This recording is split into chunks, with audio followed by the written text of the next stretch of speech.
എന്താണ് collar? Collar ഒരു സാംക്രമിക രോഗമാണ്. ശുചിത്വതത്വങ്ങൾ കൃത്യമായി പാലിച്ചാൽ പൂർണ്ണമായും തടയാവുന്ന ഒരസുഖമാണിത്. വിബ്രിയോ കോളറ എന്ന ബാക്ടീരിയ ഉണ്ടാക്കുന്ന ജലജന്യ രോഗമാണിത്. ഇത് കഠിനമായ വയറിളക്കത്തിന് കാരണമാകുന്നു, ചികിത്സിച്ചില്ലെങ്കിൽ നിർജ്ജലീകരണത്തിലേക്കും മരണത്തിലേക്കും നയിക്കുന്നു. കോളർ രോഗാണുക്കൾ ബാധിച്ചവരിൽ നിന്നുള്ള വിസർജിത്താൽ മലിനമായ വെള്ളത്തിലോ ഭക്ഷണ പദാർത്ഥങ്ങളിലോ കോളർ ബാക്ടീരിയ പലപ്പോഴും കാണപ്പെടുന്നു. ഉപ്പുവെള്ളം നിറഞ്ഞ നദികളിലും തീരദേശ ജലപാതകളിലും കോളർ ബാക്ടീരിയകൾ കാണാവുന്നതാണ്. എങ്ങനെയാണ് രോഗം പകരുന്നത്? മലിനമായ ജലസ്രോതസ്സുകളിൽ നിന്നും ഭക്ഷണത്തിൽ നിന്നുമാണ് പ്രധാനമായും കോളർ രോഗാണു മനുഷ്യനിലേക്ക് എത്തുന്നത്. മുനിസിപ്പൽ ജലവിതരണം അല്ലെങ്കിൽ കിണർ വെള്ളം അണുബാധയുടെ സാധാരണ കാരണങ്ങളാണ്.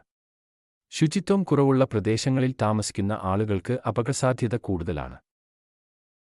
അസംസ്കൃത പഴങ്ങളും പച്ചക്കറികളും, വളങ്ങളുടെ ഉപയോഗം അല്ലെങ്കിൽ മലിനമായ ജലസേചന വെള്ളം എന്നിവ കാരണം പഴങ്ങളും പച്ചക്കറികളും ബാക്ടീരിയകളാൽ മലിനമായേക്കാം. കടൽ ഭക്ഷണം, അസംസ്കൃതമായതോ വേവിക്കാത്തതോ ആയ സമുദ്രവിഭവങ്ങൾ, പ്രത്യേകിച്ച് ഞണ്ടുകളും ചിപ്പികളും കഴിക്കുന്നത് കോളർ അണുബാധയ്ക്ക് കാരണമായേക്കാം.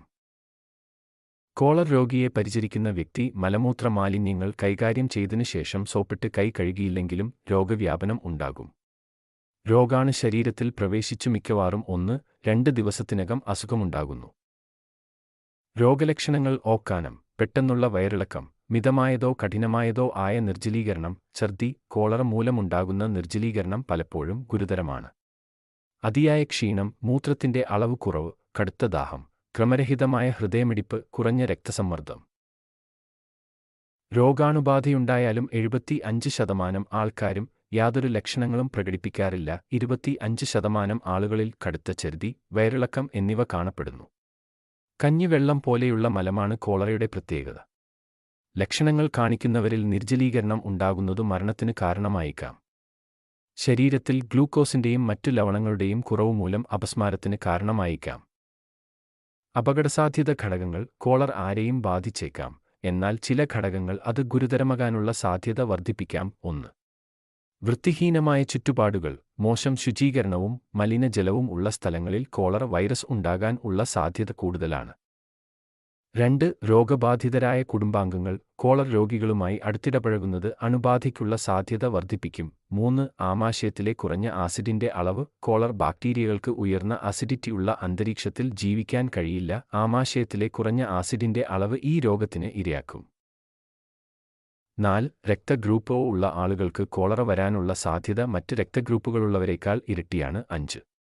വേവിക്കാത്ത സമുദ്രവിഭവങ്ങൾ, ബാക്ടീരിയ അടങ്ങിയ ചെമ്മീൻ, കക്ക മുതലായവ കഴിക്കുന്നത് നിങ്ങളുടെ അണുബാധയ്ക്കുള്ള സാധ്യത ഗണ്യമായി വർദ്ധിപ്പിക്കുന്നു. ചികിത്സാ മാർഗങ്ങൾ: നിർജ്ജലീകരണം തടയുകയാണ് മികച്ച പ്രതിരോധ മാർഗം. ORS ലായനിയാണ് ഏറ്റവും ഉത്തമം. ഗൃഹപാനീയങ്ങൾ ഉപയോഗിച്ചും രോഗബാധയിൽ നിന്ന് രക്ഷ നേടാം. ഉപ്പിട്ട കഞ്ഞി വെള്ളം, കരിക്കിന് വെള്ളം, ഉപ്പിട്ട മോരിന് വെള്ളം എന്നിവ ഉപയോഗിക്കാം. ഇക്കാര്യങ്ങൾ ശ്രദ്ധിക്കുക. 1. ടാപ്പുകൾ, ജലധാരകൾ എന്നിവയിൽ നിന്ന് വെള്ളം കുടിക്കുന്നത് ഒഴിവാക്കണം. 2. ഐസ് ക്യൂബുകൾ ഉപയോഗിക്കുന്നത് ഒഴിവാക്കുക. 3. പാത്രം കഴുകുന്നതിനും പാചകം ചെയ്യുന്നതിനും ബ്രഷിങ്ങിനും ഉപയോഗിക്കുന്ന വെള്ളം ശുദ്ധമാണെന്ന് ഉറപ്പുവരുത്തുക. 4. അസംസ്കൃത അല്ലെങ്കിൽ വേവിക്കാത്ത മത്സ്യം കഴിക്കരുത്. 5. സീൽ ചെയ്തതോ ടിന്നിലടച്ചതോ തിളപ്പിച്ചതോ രാസപരമായി സംസ്കരിച്ചതോ ആയ വെള്ളം മാത്രം കുടിക്കുക. 6. ഭക്ഷണം തയ്യാറാക്കി ഉടനെ ചൂടോടുകൂടെ ഉപയോഗിക്കുക. 7. കുറഞ്ഞത് 1 മിനിറ്റെങ്കിലും തിളപ്പിച്ച് വെള്ളം അണുവിമുക്തമാക്കുന്നത് പരിഗണിക്കുക. 8. പഴങ്ങളും പച്ചക്കറികളും അണുവിമുക്തമാക്കുന്നതിന് ഓരോ ലിറ്റർ വെള്ളത്തിലും പകുതി അയോഡിൻ ഗുളികയോ കഴുകാൻ ക്ലോറിൻ ഗുളികകളും ഉപയോഗിക്കാം. 9. ഭക്ഷണം കൈകാര്യം ചെയ്യുന്നതിനും കഴിക്കുന്നതിനും മുമ്പും വിശ്രമമുറി ഉപയോഗിച്ചതിനു ശേഷവും കൈകൾ സോപ്പും ശുദ്ധജലവും ഉപയോഗിച്ച് കഴുകണം. 10. ശുദ്ധമായ വെള്ളവും സോപ്പും ലഭ്യമല്ലെങ്കിൽ കുറഞ്ഞത് 60% ആൽക്കഹോൾ അടങ്ങിയ ഹാൻഡ് സാനിറ്റൈസർ ഉപയോഗിക്കുക. ഏതാനും ദിവസങ്ങൾക്കുള്ളിൽ കോളർ തനിയെ ഭേദമായേക്കാം. എന്നിരുന്നാലും നിങ്ങളുടെ ലക്ഷണങ്ങൾ കഠിനമാവുകയും നിർജ്ജലീകരണം സംഭവിക്കുകയും ചെയ്താൽ നിങ്ങൾ അടിയന്തര വൈദ്യസഹായം തേടണം.